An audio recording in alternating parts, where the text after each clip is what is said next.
और इस वक्त की बहुत बड़ी खबर आप तक पहुंचा दे। यूक्रेन ने क्राइमिया में घुसकर रूस के सैन्य अड्डे तबाह कर दिए हैं। यह हमला कामिकाजे ड्रोन से किया गया। यूक्रेन ने 113 अटैक ड्रोन से रूस के 2 सैन्य अड्डों पर की और भारी तबाही से मचाई गई। वॉर जोन में मिल रहे झटके के बीच प्रेसिडेंट व्लादिमीर पुतिन ने वियतनाम में बहुत ही बड़ी डील की है। दरअसल किम जोंग उन से सैन्य समझौते के बाद यह एशिया महाद्वीप में दूसरी बड़ी पार्टनरशिप है। स्पेशल रिपोर्ट में देखिए पुतिन के रेड ट्रैप में आखिर कैसे सुपर पावर फंसता चला जा रहा है।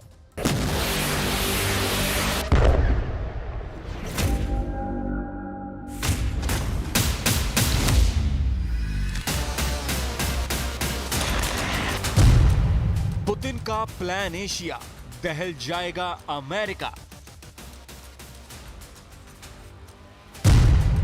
अमेरिका के दुश्मनों से दोस्ती बढ़ा रहा रूस।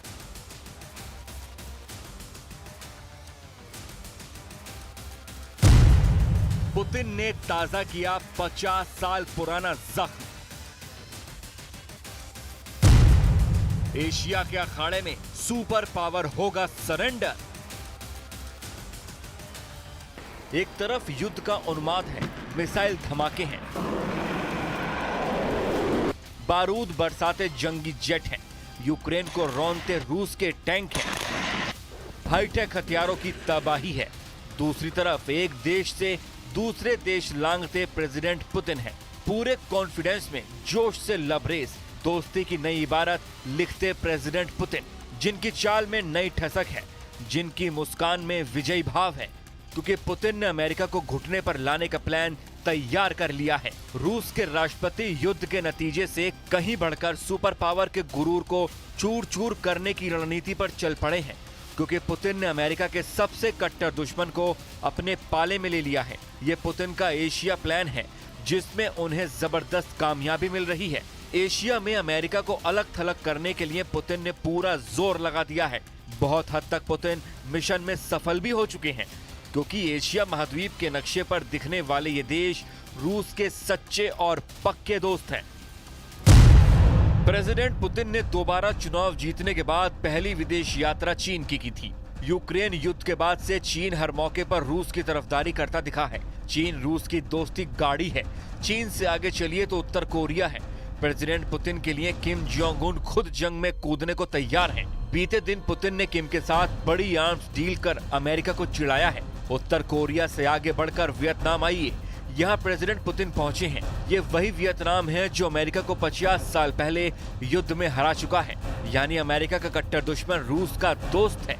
एशिया महाद्वीप की सबसे बड़ी ताकत माने जाने वाले भारत के नक्शे पर आइए। रूस और भारत की दोस्ती की दुनिया मिसाल देती है। अब भारत से ईरान चलिए, ईरान की रूस से पक्की दोस्ती है। अरब वर्ल्ड में इजराइल को छोड़कर सिर्फ अमेरिका के दुश्मन देश हैं। मायने ये कि एशिया महाद्वीप में अमेरिका के जितने भी दुश्मन हैं, या तो रूस के पाले में खड़े हैं, या फिर रूस को उनसे कोई विरोध नहीं झेलना पड़ता।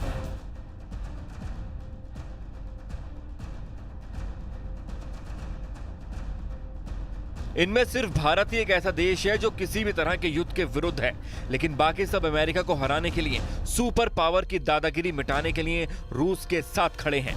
पहले वियतनाम का स्टैंड ही जानिए, क्योंकि पुतिन ने हनोई विजिट से वियतनाम का फुल सपोर्ट ले लिया है। वजह है पुतिन का वियतनाम को न्यूक्लियर पावर का गिफ्ट। पुतिन ने वियतनाम विजिट में राष्ट्रपति टो लैम के साथ शिक्षा, विज्ञान और प्रौद्योगिकी, तेल और गैस की खोज और स्वास्थ्य पर सहयोग बढ़ाने के लिए समझौते पर हस्ताक्षर किए हैं। वहीं समझौते के तहत रूस और वियतनाम परमाणु विज्ञान और प्रौद्योगिकी केंद्र के लिए रोड मैप तैयार करने पर काम करने के लिए भी सहमत हुए हैं। वियतनाम को न्यूक्लियर एनर्जी से लैस करने की पहल के साथ पुतिन ने पश्चिमी देशों को वार्निंग भी दी है। पुतिन ने साफ कह दिया है कि अमेरिका एटॉमिक एनर्जी पर जिस तरह का कंट्रोल चाहता है, रूस उसके खिलाफ खड़ा है। Ведение переговоров связывается с выводом наших войск, о чем мечтает киевский режим, то, судя по всему, этого никогда и не случится. потому что киевский режим не хочет уходить от власти и не хочет проводить нормальных выборов в соответствии с Конституцией Украины.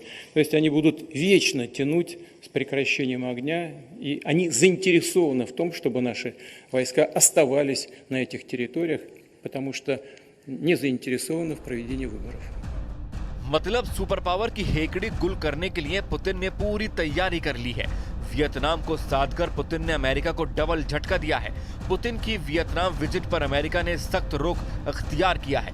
अमेरिका ने इस विजिट का विरोध खुलेआम किया है, मगर वियतनाम ने पुतिन की मेहमान नवाजी के साथ उनसे बिग डील भी कर ली है, क्योंकि वियतनाम और रूस का पुराना याराना है। रूस के एहसानों को वियतनाम कभी भूलता नहीं, इसीलिए यूक्रेन युद्ध के बाद से वियतनाम ने अपना स्टैंड रूस के हक में रखा है।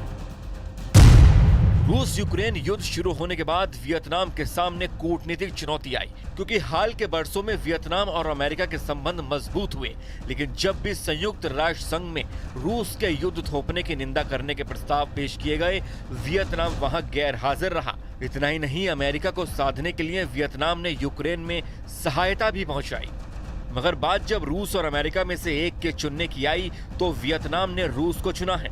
प्रेसिडेंट पुतिन की हनोई विजिट ने अमेरिका को वियतनाम से मिले 50 साल पुराने जख्मों को भी हरा कर दिया। 1 नवंबर 1955 से 30 अप्रैल 1975 तक वियतनाम युद्ध चला था। आधिकारिक तौर पर युद्ध उत्तरी वियतनाम और दक्षिण वियतनाम के बीच लड़ा गया, लेकिन अमेरिका ने युद्ध में दक्षिण वियतनाम और रूस ने उत्तरी वियतनाम का साथ दिया था। वियतनाम की जंग को पहले टेलीविजन युग के युद्ध के तौर पर भी जाना जाता है, जिसकी विभीषिका अमेरिका के हर नागरिक ने देखी।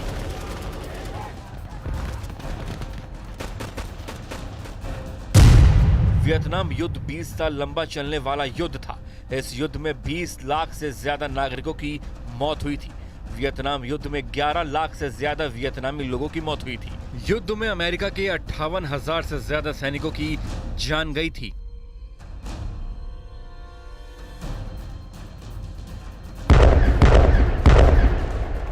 वियतनाम युद्ध में उलझने के बाद अमेरिका ने ऑपरेशन रोलिंग थंडर चलाया था, जिसमें वियतनामी गुरिल्लाओं पर जमकर बमबारी की गई। आरोप ये भी लगते हैं कि इसके बाद भी कामयाबी नहीं मिलने पर अमेरिका ने वियतनाम युद्ध में केमिकल अटैक का सहारा लिया था। वियतनाम युद्ध का इतिहास बताता है कि अमेरिका ने 75 मिलियन लीटर से ज्यादा जहरीले केमिकल का छिड़काव कर दक्षिण वियतनाम के 20% जंगल और 20 से 50% मैंग्रोव जंगलों को बर्बाद कर दिया था। वियतनाम युद्ध में अमेरिका ने कई भयानक हथियारों का इस्तेमाल किया था, जिनमें नापाम और एजेंट ऑरेंज के प्रयोग की भी जानकारी दी जाती है। अमेरिका ने पूरी ताकत झोंककर भी वियतनाम में कुछ हासिल नहीं किया, क्योंकि पर्दे के पीछे से वियतनाम के समर्थन में रूस था, जिसे उस जमाने में सोवियत संघ के नाम से जाना जाता था।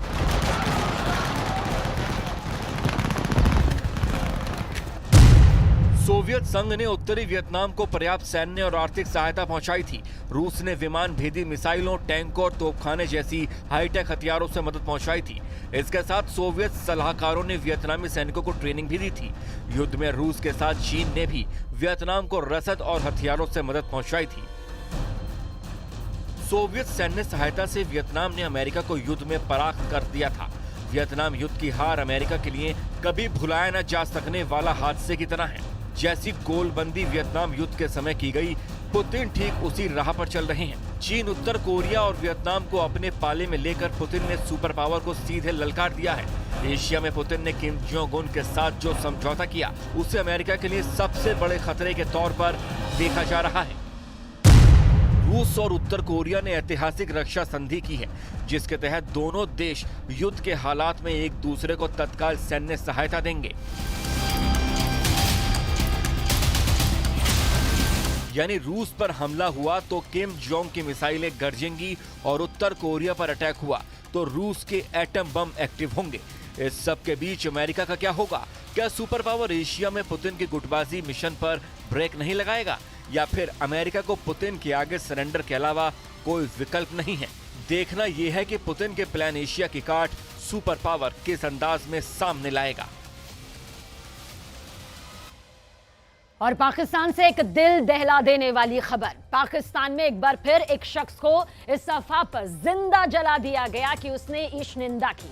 ईश निंदा यानी ईश्वर की निंदा। पाकिस्तान में इस कानून के तहत मौत की सजा भी हो सकती है, लेकिन एक आरोप जो अफवाह बनकर फैला, उसे लेकर सैकड़ों लोगों ने बीच चौराहे पर एक शख्स की लिंचिंग के बाद जलाकर बेरहमी से हत्या कर दी।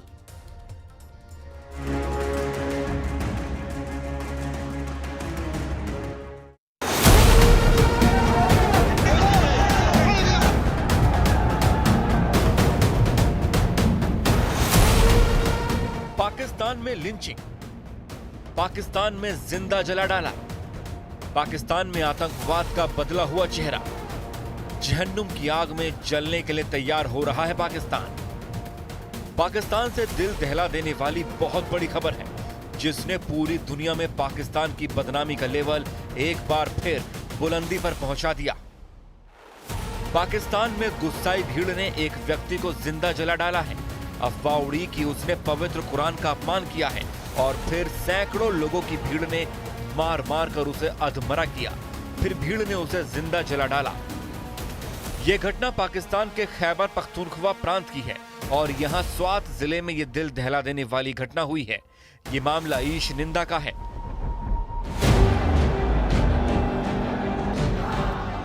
धर्म के नाम पर अराजकता पाकिस्तान के 77 साल के इतिहास का बड़ा हिस्सा रही है। पाकिस्तान में ये वो भीड़ है जो मजहब के आगे कुछ नहीं सोचती और दरिंदों की फौज बन जाती है। स्वात के मदियान इलाके में जिस व्यक्ति को जिंदा जला दिया है, उसका नाम मोहम्मद इस्माइल बताया जा रहा है। बताया जा रहा है कि वो सियालकोट से मदियान में घूमने आया था। कुछ स्थानीय लोगों की शिकायत पर उसे गिरफ्तार कर लिया गया और फिर खबर उड़ी कि मदियान में गुरुवार को कथित तौर पर कुरान के कुछ पन्ने जलाए गए थे। ये इसी शख्स ने जलाए थे।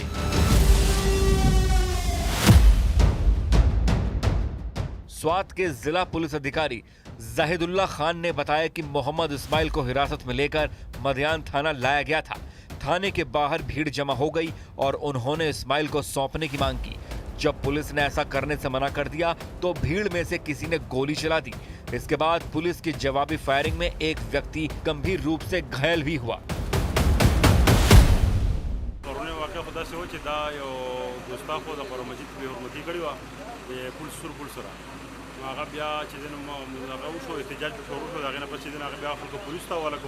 मकामी मशरन बताने की नासु दागों ने बेंच कर हुजूर जो खलक जिया छो एहतजाज चीज़ अगर शिद्दत इख्तियार को कम गुस्ताख चो और मजीद गुस्ताखी चिकड़ी हो आगे बेंच खलक को ज़बरदस्ती बंद ताने निविष्टे दे वजले दे और ये फुल की चीज़ अगर सेजले दे और खलक चीज़ अगर नशवी सर से इंतजारी खलक बक्यू जारी ताने सरदा सूरत याल करे ऐसा जो लोग वहां मौजूद थे उन्होंने ऐसी बातें बताई जिन्हें लिखते हुए भी किसी के हाथ कांप जाएं। लेकिन बता रहे हैं कि जब हंगामा चल रहा था, भीड़ खून की प्यासी बनी हुई थी। पाकिस्तान में ईश निंदा के आरोप में कानून व्यवस्था को तोड़ने और बुनियादी मानवाधिकार के उल्लंघन का लंबा रिकॉर्ड रहा है। लोगों को सिर्फ मारा पीटा नहीं जाता, उन्हें जिंदा जला दिया जाता है। ऐसे में भीड़ की सजा के सामने पाकिस्तान की सरकार सजदा करती है। भीड़ के आतंक पर पाकिस्तान में खैबर पख्तूनख्वा के मुख्यमंत्री अलियामीन गंडापुर ने क्या कहा, वो सुनिए। सीएम गंडापुर ने कहा कि उन्होंने पुलिस प्रमुख से रिपोर्ट मांगी है और हालात को काबू में करने के लिए जरूरी कदम उठाने के निर्देश दिए। साथ में लोगों से शांत रहने को कहा है। साफ है कि पाकिस्तान में एक मुख्यमंत्री ने भीड़ के आतंक के सामने सरेंडर कर दिया है। सबसे हैरान करने वाला हाल पाकिस्तान की पॉलिटिकल हस्तियों का है। इस खूनी भीड़ को कोसने के लिए सबके पास शब्द तो हैं, लेकिन कोई भी ऐसी हिंसक जिंदा जला देने वाले लोगों को सजा देने के नाम पर खामोश हो जाते हैं। खैबर पख्तूनख्वा के मुख्यमंत्री अलियामीन गंडापुर इमरान खान की पार्टी पीटीआई से हैं। इस हैवानियत भरे क्राइम पर पाकिस्तान तहरीक इंसाफ ने भी ट्वीट किया, लेकिन सिर्फ खाना पूर्ति वाली बात कही। दोषी कौन हैं, उनको क्या सजा मिले, इस पर सब खामोश हैं। पाकिस्तान के पूर्व सूचना प्रसारण मंत्री फवाद चौधरी ने पूरी घटना को पागलपन कहा है। इसकी आलोचना करते हुए उन्होंने एक सोशल मीडिया पोस्ट में लिखा है कि हम एक समाज के रूप में आत्महत्या करने पर तुले हुए हैं। भीड़ की मांग थी कि ईश निंदा पर फौरन सजा दी जाए। पहले पुलिस की मौजूदगी में उसे गोली मारी, फिर घसीटते हुए मोहम्मद इस्माइल को बाहर ले आए, उसे लगातार पीटा और फिर आग के हवाले कर दिया। घटना को अंजाम देने वाली भीड़ को TLP यानी तहरीक-ए-लब्बैक पाकिस्तान से जुड़ा बताया गया है। तहरीक-ए-लब्बैक पाकिस्तान का नाम हाल के समय में इस तरह की कई घटनाओं में आया है। इस पार्टी के लोग ईश निंदा के आरोपियों को निशाना बनाने के अलावा अल्पसंख्यक समुदाय पर भी हमले करते हैं। ये पूरा पाकिस्तान जानता है TLP का सियासी असर खुद चाहे ना हो, लेकिन पब्लिक के बीच जज्बाती नुकसान कोई नहीं उठाना चाहता। पिछले 10 वर्षों में इसी असर को समझते हुए तहरीक-ए-लब्बैक पाकिस्तान वहां पर पूरी तरह से उभरा है और उसने इसके लिए हिंसा का सहारा भी लिया है। लेकिन इस सब के बावजूद ये पार्टी पाकिस्तान के चुनावों में पूरी तरह से फेल साबित हुई है। ये कहा जाता है कि तहरीक-ए-लब्बैक के जो जलसे होते हैं वहां पर भीड़ तो बड़ी मात्रा में आती है, लेकिन वोट नहीं आते। पाकिस्तान में हाल के सालों में वर्षों में तहरीक-ए-लब्बैक पाकिस्तान से जुड़े मौलवियों ने कई बार हिंसा भड़काकर और सड़क पर उतरकर अपना शक्ति प्रदर्शन किया है। 2015 में तहरीक-ए-लब्बैक पाकिस्तान को बनाने वाले खादिम हुसैन रिजवी की मौत हो चुकी है और अब इसकी कमान खादिम रिजवी के बेटे साद रिजवी के पास है। जब से तहरीक-ए-लब्बैक पाकिस्तान को कायम किया गया, तब TLP के उभरने के बाद तेजी से चीजें बदली और अब इस गुट का हिंसक नजरिया एक तरह से पाकिस्तान की राजनीति के केंद्र में आ गया है। इनके समर्थक सर तन से जुदा के नारे भी लगाते हैं। इनके टारगेट पर पाकिस्तान के अहमदिया समुदाय के लोग रहते हैं, जिन्हें ये मुसलमान नहीं मानते। तहरीक-ए-लब्बैक पाकिस्तान पर साल 2018 में कार्रवाई भी हुई, लेकिन तमाम प्रतिबंधों के बावजूद ये संगठन पिछले कुछ सालों से लगातार अपना प्रभाव बढ़ाता चला जा रहा है। पंजाब, खैबर पख्तूनवा और सिंध की राजनीति में इसने पिछले सालों में अपना दखल लगातार बढ़ाया है। चूंकि ये संगठन राजनीतिक ताकत बनने की बात करता है, लिहाजा पाकिस्तान की आंतरिक सुरक्षा के लिए एक बड़ा खतरा बनता जा रहा है। पाकिस्तान के फैसलाबाद में भीड़ ने एक चर्च को जला डाला था। घटना के एक दिन पहले हल्ला हुआ था कि फैसलाबाद में ईसाई समुदाय के लोगों ने कुरान का अपमान किया है। यही बात हिंसा की ट्रिगर बनी और तब की तस्वीरें आपके सामने हैं। कुल मिलाकर पाकिस्तान में ये बात जाहिर है कि पाकिस्तान में धर्म की अफीम में डूबे कट्टरपंथियों ने समाज में कितना जहर भर दिया है।